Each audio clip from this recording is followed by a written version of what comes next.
YouTube number 4, 25th day of the year 2019. Yang, my buddy, who's not looking too good today, but wanted to come and see one of my favorite places, which, as you can see behind me, is Deer Park Buddhist Monastery in Escondido, California. I came here 5.5 years ago and it changed my life.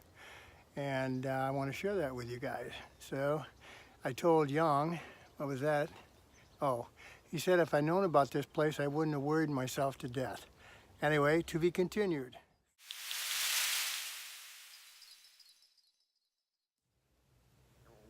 As you can see, Yang and I made it home from the monastery. This story actually spans almost 6 years, so I'm going to try and break it down as short as I can. But in the year 2013, a sequence of events happened. The old Chinese proverb, the teacher will appear when the student is ready, aka me.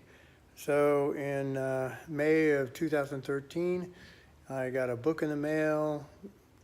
It was written by Thich Nhat Hanh. Its name was Peace is Every Breath. I read a few pages and I go, oh my God, this is amazing. Like I knew it already. And it's all about mindfulness practice and Buddhism, spiritual practice. So anyway, next thing I know, I'm up at Deer Park. Found it on the internet, went up there. Next thing I know, I meet Young Brother. I meet Brother Freedom. I meet Fap K. And I meet Thich Nhat Hanh there in the winter retreat in 2013. The only reason I got in there was I wasn't even supposed to be there, but he came to me in a dream, and next thing I know, it's 3 in the morning, the gate opens up, and I'm in, and that's another story. But over the past 5 to 6 years, I've spent a lot of time there and studying with the monks, and what I discovered was that the sign at the front of the monastery says, happiness is knowing you're on the right path.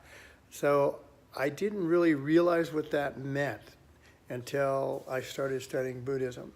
And once I did that, the tools that they give us in the mindful practice allowed me to be more aware of the moment and be present in the moment, and so that I could actually be truly happy and be able to share what I was here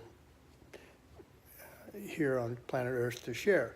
So anyway, what I would suggest is that it's just, first of all, it's not a religion, it's a spiritual practice. So it basically gives you coping skills to live in this toxic world. So it makes your journey a lot more peaceful. You're able to handle whatever stresses come your way. And as you can see from Yang here, he's had a lot of stress.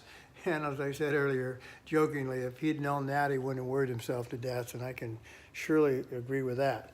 So while I was in the Andes, after a few years, I was up in the Andes, and I had this vision of writing some mindful practices in my words. So if you go on my website, www.thepetwhisperer.com, and go under resources, click mindful practice, you'll find my writings on mindful healing, which I would highly recommend. It really culminates all my years of being in the medical field to help you understand what health and healing is all about.